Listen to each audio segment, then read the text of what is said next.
Hello everyone, ఎలా ఉన్నారు? యాగంటికి వెళ్ళే దారిలో అరుంధతి మహల్ అయితే చూడొచ్చు. అలానే అతి పొడవైన సాయిబాబా విగ్రహాన్ని కూడా చూడొచ్చు. అసలు యాగంటికి ఎలా వెళ్ళాలి? మేమైతే నంద్యాలలో దిగాము హైదరాబాద్ నుంచి. నంద్యాల నుంచి బనగానపల్లికి బస్సులో వచ్చి అక్కడి నుంచి ఆటోలో యాగంటికి అయితే చేరుకున్నాము.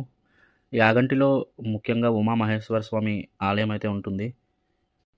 అలాగే పుష్కరిణి 3 గృహలు కూడా ఉంటాయి.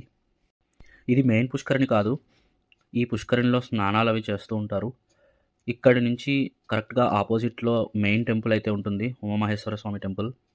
రైట్ సైడ్ ఏమో వెంకటేశ్వర స్వామి గుహ, దాని పక్కన అగస్త్య మహాముని గృహ, అలానే లెఫ్ట్ సైడ్ వీరబ్రహ్మం గారి గృహ ఉంటుంది.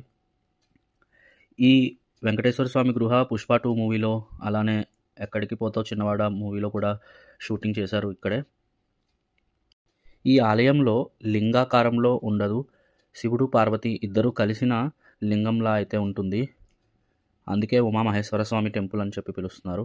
అయితే ఇక్కడ స్పర్శ దర్శనం టికెట్ అయితే ఉంటుంది. మీరు ఇంట్రెస్టెడ్గా ఉంటే కనుక స్పర్శ దర్శనం టికెట్ తీసుకోండి. సో మీకు తెలుస్తుంది శివుడు పార్వతి విగ్రహం రూపంలో ఎలా ఉన్నారు అని చెప్పి ముట్టుకుని చూడొచ్చు. అలా వెనక్కి వెళ్తే చిన్న చిన్న టెంపుల్స్ ఉంటాయి. తర్వాత ఆకాశ దీపం కూడా చూడవచ్చు. ఆ తర్వాత అసలైన పుష్కరిణి అగస్త్య మహాముని ఇక్కడే స్నానం చేసేవారంట. ఈ పుష్కరిణిలోకి నీళ్లు కంటిన్యూషన్గా వస్తూనే ఉంటాయి. అలానే వాటర్ చూడండి, చాలా క్లియర్గా ఉంటాయి. కింద ఏమున్నాయో అన్నీ క్లియర్గా కనిపిస్తాయి. ఆ తర్వాత యాగంటి బసవన్నని అయితే చూడండి.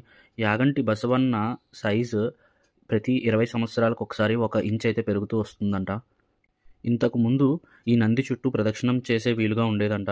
ఇప్పుడు నడవడానికి కూడా ఖాళీ లేదు. కాలజ్ఞాన గ్రంథంలో వీరబ్రహ్మం గారు ఏం రాశారంటే, కలియుగాంతానికి యాగంటి బసవన్న రంకెలేస్తాడు. ఆ తర్వాత వెంకటేశ్వర స్వామి గృహ అయితే ఉంది. యాక్చువల్లీ ఇక్కడ వెంకటేశ్వర స్వామిని ప్రతిష్టాపిద్దాం అనుకున్నారు, కానీ విగ్రహానికి పగులు రావడంతో అది పూజకి పనికిరాదు అని చెప్పి ఆ విగ్రహాన్ని ఈ గృహలో అయితే ఉంచారు. అందుకే వెంకటేశ్వర స్వామి గృహ అంటారు. పుష్ప 2 మూవీలో చూపించినది ఇదే. ఇది ఎక్కడం చాలా కష్టం. ఆ తర్వాత అగస్త్య మహాముని గృహకైతే వెళ్ళాము. ఇది కూడా ఎక్కడం చాలా కష్టమే. ఇక్కడ అన్ని గృహలు కూడా మెట్లు చాలా ఎత్తుగా ఉంటాయి. ఇది చూసారా అసలు ఎలా ఉందో? నాకైతే చాలా బాగా అనిపించింది, కానీ కొంచెం ఎక్కడం అయితే కష్టం. ఈ శివలింగాన్ని అగస్త్య మహాముని ప్రతిష్ఠించి పూజించేవారు, అందుకే అగస్త్య మహాముని అని పేరు. ఆ తర్వాత వీరబ్రహ్మేంద్ర స్వామి గృహకైతే వెళ్ళాము. ఇక్కడ వీరబ్రహ్మం గారు ఉండేవారు. నెక్స్ట్ వీడియోలో వీరబ్రహ్మం గారు కాలజ్ఞానం రాసిన గృహ కోసం ఎక్కడ ఉంది, ఎలా ఉంది చూపిస్తాను మీకు. అలానే అక్కడి నుంచి ఎక్కడికి వెళ్ళొచ్చు అనేది కూడా చూపిస్తాను. తర్వాత మహానంది కోసం కూడా ఎక్స్ప్లెయిన్ చేస్తాను. Please don't miss it. Thank you for watching my video.